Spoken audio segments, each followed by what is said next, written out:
మంగళం నిత్య శుభమంగళం. Welcome to Srilatha healthy kitchen. Friends, మీరందరూ ఆరోగ్యంగా ఆనందంగా ఉండాలని కోరుకుంటూ గోరుచిక్కుడుకాయలతో 2 రెసిపీలు ఎలా చేయాలో చూపిస్తాను. ఒకటి మెంతికూర వేసి ఫ్రై చేస్తాను, ఇంకో కూర ఏమో మసాలా కర్రీ చేస్తాను. చాలా బాగుంటుంది. ముందుగా మనం ఇవి చిన్న చిన్న ముక్కలుగా కట్ చేసుకుని, కొన్ని ఏమో చిన్నగా కొన్ని పెద్దగా కట్ చేసుకుని ఇలా కుక్కర్లో ఉడకపెట్టేసుకోవాలి. ఉడకపెడితేనే బాగుంటుంది, లేదా డైరెక్ట్ వండాలంటే కొంచెం కష్టం అవుతుంది.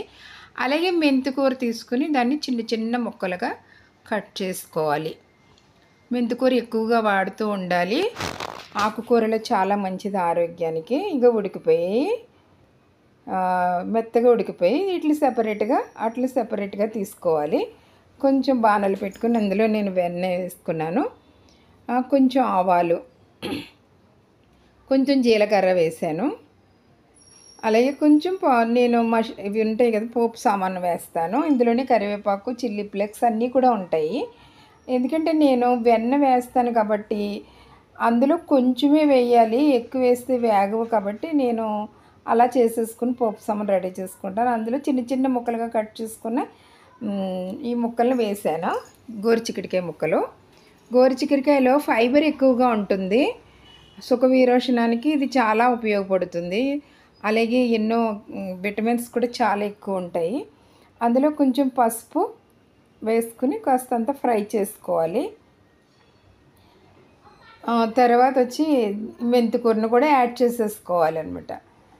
ఇది కొంచెం ఫ్రై లాగా రెడీ చేసుకోవాలి. మనం ఆల్రెడీ గోరుచిక్కుడుకాయలు బాగా ఉడకపెట్టేసాం కాబట్టి దీన్ని కొంచెం ఫ్రై లాగా చేసుకుంటే వెంటనే అయిపోతుంది, చాలా సులువుగా అయిపోతుంది. నేను వచ్చి అవిసె గింజల కారపొడి రెడీ చేసుకున్నాను కదా, ఇది నా ఛానల్లో ఉంటుంది. అవిసె గింజల కారపొడి షార్ట్ పెట్టాను, అది చూడండి. అది వేసేస్తాను అనమాట నేను.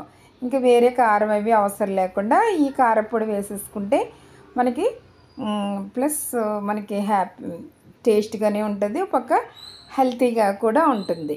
ఒక్క 2 మినిట్స్లో మనకి కర్రీ రెడీ అయిపోతుంది. ఇంకా రెడీ అయిపోయింది. పైన కొద్దిగా చిల్లీ ఫ్లేక్స్ యాడ్ చేశాను అనమాట, కారం వేయకుండా. కొంచెం చిల్లీ ఫ్లేక్స్ ఏంటంటే ఆ గింజలు అవి తింటూ ఉంటే చాలా టేస్ట్గా అనిపిస్తాయి అనమాట.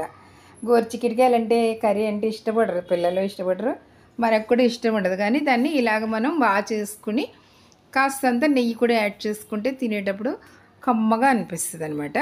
మళ్ళీ రెండో కూర ప్రత్యేకంగా ఫ్రైతోనే తినలేం కాబట్టి బాణలు పెట్టుకుని కొంచెం ఆయిల్ యాడ్ చేసుకుని కొంచెం ఉల్లిపాయలు, కాస్తంత జీలకర్ర, ఆవాలు వేసి కాస్తంత వేయించుకున్నాను. తర్వాత వీటిలోనే కాస్తంత పోపు దినుసులు కూడా వేసుకున్నాను. దీనికి ఆయిల్ వేసేసాను, అంటే కొంచెం ఈ ఉల్లిపాయలు అవి వేగాలి కాబట్టి. తర్వాత కొంచెం పసుపు కూడా యాడ్ చేసుకున్నాను. ఇంకా కొంచెం వేగాక కొద్దిగా కారాన్ని నేను ఆ తాలింపులోనే వేసి వేయించేసుకున్నాను. తర్వాత మనం ఈ ముక్కలు, గోరుచిక్కుడుకాయ ముక్కలు పెద్ద ముక్కలుగా కట్ చేసి ఉడకబెట్టుకున్నాం కదా, అవి యాడ్ చేసుకోవాలి. యాడ్ చేసుకుని కాస్త వేయించి కాస్త వాటర్ వేయాలి. ఎంతో అవసరం లేదు, ఆల్రెడీ మనకి ఉడికిపోయాయి కాబట్టి ఎంతో అవసరం ఉండదు. ఇదేంటంటే పాలు ఇరిగిపోయాయి, మావి గేదె పాలు కదా, చిటిక్కిని ఇరిగిపోతూ ఉంటాయి.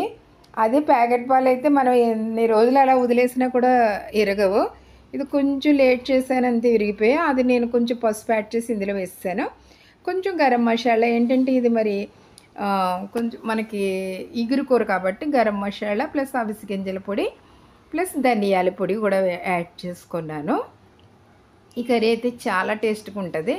మనం ఇంట్లో పన్నీర్ ఉంది, అది పన్నీర్ అంటే అది పాలు ఇరిగిపోయింది వేసాం కాబట్టి ఇంకా బాగుంటుంది, లేదా పాలు వేసుకున్నా కూడా చాలా బాగుంటుంది. ఫైనల్లో కొంచెం జీలకర్ర పొడి కూడా యాడ్ చేసుకున్నాను నేను, ఎందుకంటే పొడులు ఎక్కువ వేస్తాను. గ్రేవీ అనేది ఎక్కువ ఉంటుంది అనమాట. మనకి ధనియాల పొడి అనగా అవిసె గింజల పొడి ఇవన్నీ కూడా మనకి గ్రేవీ ఉంటుంది, ప్లస్ అల్లం వెల్లుల్లి పేస్ట్ కూడా కొద్దిగా యాడ్ చేసుకున్నాను. కూర కూడా మనకి టేస్ట్గా అనిపిస్తుంది అనమాట. ఎందుకంటే నేను ఆయిల్ తక్కువ వేస్తాను కాబట్టి ఇవన్నీ యాడ్ చేయడం వల్ల ఏమవుతుందంటే కొంచెం కూరకి టేస్ట్ పెరుగుతుంది, ప్లస్ ఇవన్నీ కూడా హెల్తీ పౌడర్స్ కదా, మనకి ఆరోగ్యానికి బాగుంటుంది. ఫ్రెండ్స్, మీరు ఈ వీడియో కనుక నచ్చితే ఒక లైక్ చేయండి, షేర్ చేయండి, కామెంట్ చేయండి.